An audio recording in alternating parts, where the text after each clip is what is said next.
Bonjour à tous, bienvenue à une nouvelle conférence de presse ici dans le stade de la Cité de Loing. Une conférence de presse consécutive à un match de Coupe de Belgique remporté 1-2 par Dessel Sport après prolongation. À ma droite, l'entraîneur de Dessel, à ma gauche, José Riga, entraîneur de Visé. On va évidemment commencer avec l'entraîneur que nous accueillons aujourd'hui. Coach, votre analyse de la rencontre. Un match amusement. Très bon match pour nous. Nous travaillons 20 minutes. Nous avons 5 occasions, premier mi-temps. Mais pas le match pour nous, c'est bon. Si vous voulez aller plus loin dans l'analyse, in het Nederlands, u kan. Oké. Ja. Voor u, de difference voor deze game? Ja, ik denk, we kwamen naar hier. We wisten dat we een heel moeilijke wedstrijd zouden krijgen. Visé, een goede ploeg, had al 2 wedstrijden gewonnen. Dus we hadden van hun geen beelden gezien. Maar ik denk dat we zeker de eerste helft een goede organisatie hadden. In de tweede helft hebben we een klein beetje bijgestuurd. En ik vond dat we toen beter in de wedstrijd kwamen, ondanks dat we de kansen lieten liggen. Het was spannend, hè? Zij krijgen kansen, wij krijgen kansen, maar die worden dan niet benut. Ja, dan blijft het spannend tot de laatste minuut. Je vais céder la parole à Patrice Ellings qui accepte ici de venir faire la traduction. Voilà, donc nous sommes venus à Visé en sachant que c'était un match difficile et ils n'avaient pas eu la possibilité de regarder des images de notre football. Donc la première mi-temps a été pour eux. Ils ont eu 5 occasions. Et puis finalement, nous autres, on a eu 2 occasions également, mais qu'on n'a pas su concrétiser. Voilà. Une petite question aussi. Morgue de Lotting, une préférence? Ja, FC Bruges of Anderlecht, staat daar. Je pense qu'il n'y a pas besoin de traduction. Waarom? Ja, de 4e keer of de 5e keer al Moeskroen. Dus, Ils ont déjà eu joué 4 à 5 fois contre Moucron, donc ils préfèrent avoir une équipe comme le Standard, Bruges ou Anderlecht. Merci pour les traductions. On va passer la parole à José Riga. S'il y a un coach qui est heureux, je me doute que de l'autre côté, la déception est davantage de mise. Ouais, je n'ai jamais vu un coach qui était content quand il perdait, donc voilà, forcément. Bon, je rejoins l'analyse sur le fait qu'il y a eu des occasions de part et d'autre.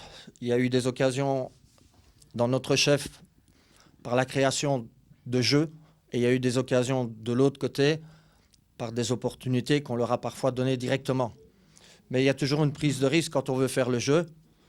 Dessel a un jeu direct, basé exclusivement sur le numéro 9. Et en contre, ils savent y faire parce qu'il y a quand même des joueurs vite et intelligents. Voilà, sur l'ensemble du match, je pense qu'on a eu la possibilité de gagner ce match avant que Dessel ne fasse le 2e but. C'est difficile de reprocher beaucoup à mes joueurs. Comme je leur ai dit, dans l'émotion, il faut toujours respecter la structure, ce qu'on n'a pas fait notamment sur le 2e but, parce que dans toute situation comme ça, il faut 2 joueurs dans le mur. Maintenant, voilà, l'émotion prend le pas, on ne sait plus très bien et on hésite. C'est un peu malheureux parce que c'est aussi un on-goal, je dirais, ballon qui est dévié. Mais je le répète, on a vu 2 équipes qui ont eu des occasions, mais une par la création de jeu et l'autre certainement plus souvent en contre. Mais ça fait partie du football. Et ils ont très bien fait ça, en étant, c'est vrai, organisés. Et je pense qu'encore une fois, on aurait dû être plus conquérant. Et ça, c'est aussi le caractère d'une équipe. Et c'est là-dessus qu'on doit travailler, sur les phases arrêtées, qu'on a eu vraiment beaucoup en fin de match.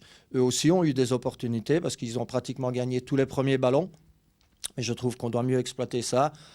Voilà, c'est pour le spectateur neutre, je dirais, il a quand même vu, je vais dire, des occasions, de l'enjeu, du suspense, surtout venant de 2 équipes qui ne sont pas dans le rythme des matchs pour l'instant. Hein. Forcément, à cause de ce qui s'est passé, Dessel a pratiquement rien joué. Nous, on a eu des problèmes cette semaine, mais peu importe. Ce n'est certainement pas là-dessus que je base mon analyse. Voilà, je le répète, j'ai vu des actions qui valaient la peine, mais quand on ne les finit pas ou qu'on n'est pas réaliste suffisamment, on se fait sanctionner. Donc voilà. Ouais, puis il y avait du rythme aussi durant même 120 minutes, alors que vous l'avez dit, c'est très compliqué dans cette période de préparer des rencontres, de rester physiquement au top. Mais aujourd'hui, on peut dire que vos joueurs ont répondu à l'appel. Oui, globalement, oui, bien sûr. C'était pas évident de négocier autant de temps de jeu, mais bon, voilà, c'est comme je dis toujours, hein, il y a les jambes et il y a l'esprit. Hein. Je pense que dans ce genre de rencontre, l'esprit doit être plus fort que les jambes. Et puis, normalement, il y avait aussi cette faim, enfin pas normalement, je l'ai vu de la part de mes joueurs. Cette faim de football, cette faim de jeu. Et je le répète, j'ai vu de bonnes choses, indépendamment du fait qu'on n'a pas toujours terminé les actions. On a fait parfois les mauvais choix, mais sur l'investissement global, je le répète, je suis content de mes joueurs. Ça paraît évident. Voilà. Merci José. J'ai en face de moi quelques journalistes. Ont-ils des questions pour les entraîneurs ici présents?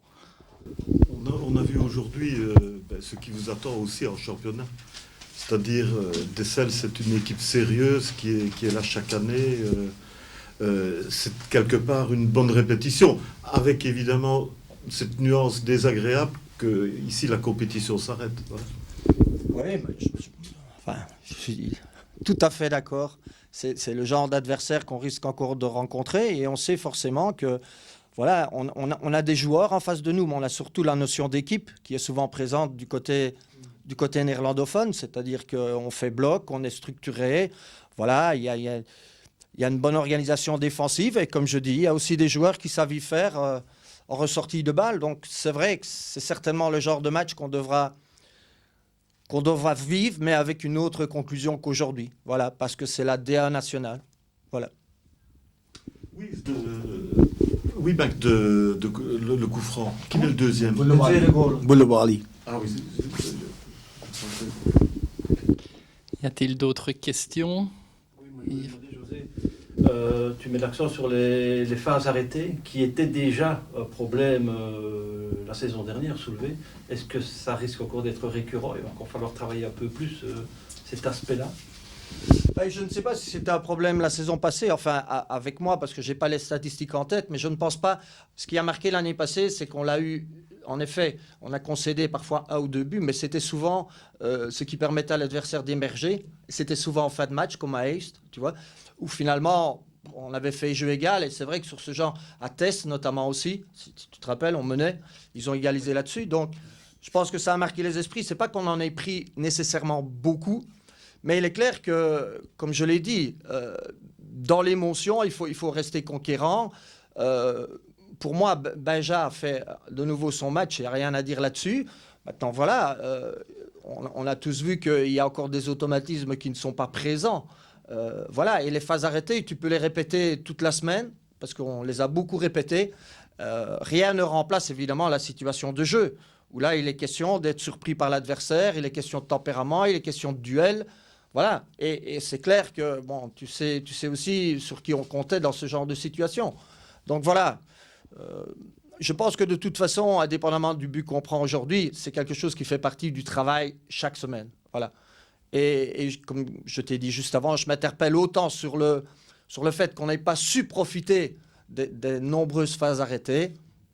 Voilà, encore une fois, ça se travaille et ça se répète. Mais après, en match, il faut prendre les rênes. Et là, c'est la responsabilité aussi des joueurs. Il vous reste à vous remercier. Tout d'abord, vous, coach, et puis vous, amis journalistes, et Patrice pour la traduction. On espère se retrouver rapidement ici pour une nouvelle conférence de presse. On croise les doigts. Merci à vous.